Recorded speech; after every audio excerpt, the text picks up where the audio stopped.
So tell us about the main places you visited for your research. The Maya live in small. Some of them live in small villages. They're agriculturists. They're farmers. But there's been a lot of research. Psychology and anthropologists have done a lot of research on how the Maya parents raise incredibly helpful kids. We're talking about kids that voluntarily do chores, that you don't have to ask, they just see what needs to be done and do it. The Inuit, who live up in the Arctic Circle from about Alaska to Greenland, they have this incredibly sophisticated way of teaching children emotional regulation, so how to control anger. And then finally, the Hadzabe are incredibly skilled at raising confident, self-sufficient children. And the parents there taught me the secret to what that is.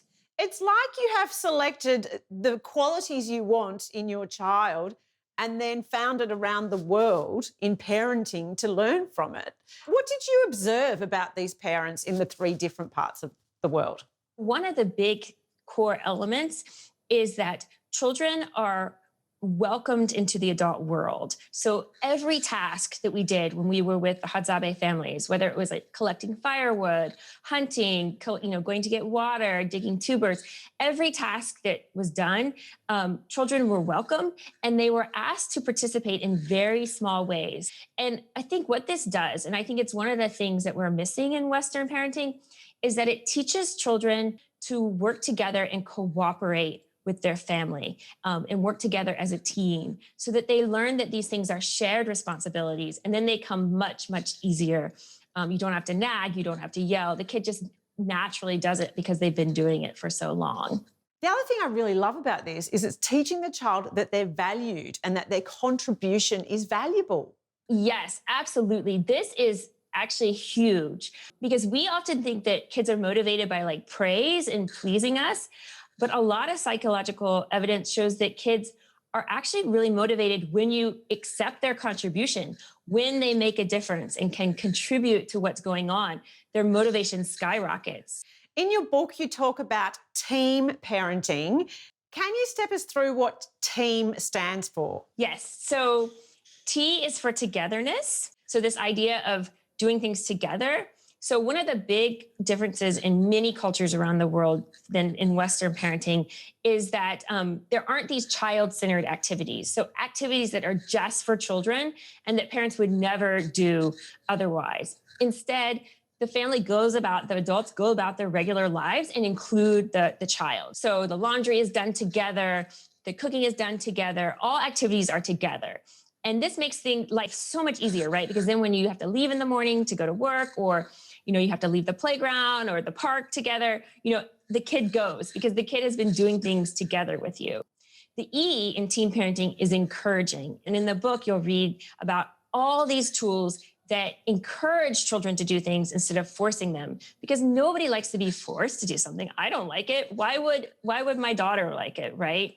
And so these tools, I think, really reduce conflict and tension because children start to know and understand what's right with their own thinking, come to the right answer themselves.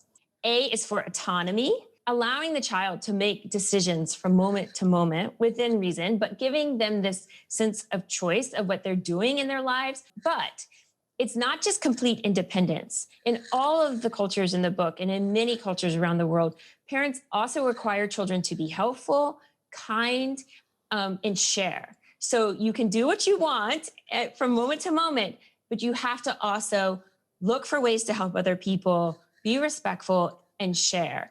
And I think what this does is it brings a cohesion to the family and reduces conflict and tension because you're teaching the child to be a good family member.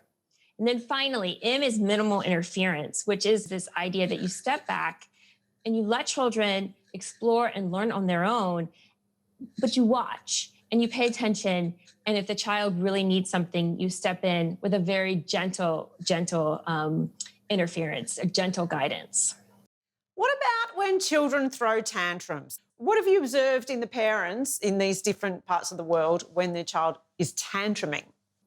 So in many parts of the world, parents will divide the tantrums into 2 categories. One is moments where the child doesn't have the emotional ability to control themselves. So these are the little babies and the toddlers, almost all their tantrums are seen this way, as like the child just doesn't know yet how to control their emotion. And so the parent will actually actively show and help the child calm down. And they see this as a skill that they have to teach the child to know how to calm down.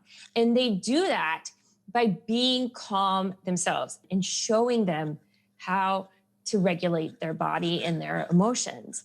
Now, the second category is this idea that as children get older, they have tantrums when they really shouldn't be having them, and that they have the ability to control their emotion, and they shouldn't be doing that. So like, 5, 6, 7, 8 is when parents will just completely ignore the tantrum, or they'll tell the child to go outside, basically lead them outside. And like, you have to go calm yourself down. You have to kind of step up your emotional regulation. We talk a lot about this term helicopter parenting in Western culture. Did you see any of that? Oh gosh, no, it's like the complete opposite. But it's not free range. I make this distinction very much. There is always somebody watching. I think these parents know that helicopter parenting, causes so much stress, so much anxiety, but it also holds kids back. It keeps kids from learning and growing through self-exploration. In one of the hunter-gatherer communities, the word to learn and teach is the same, right? So they say that like a child is teaching themselves or learning, through teaching themselves. And I think we do a disservice when we're constantly on children.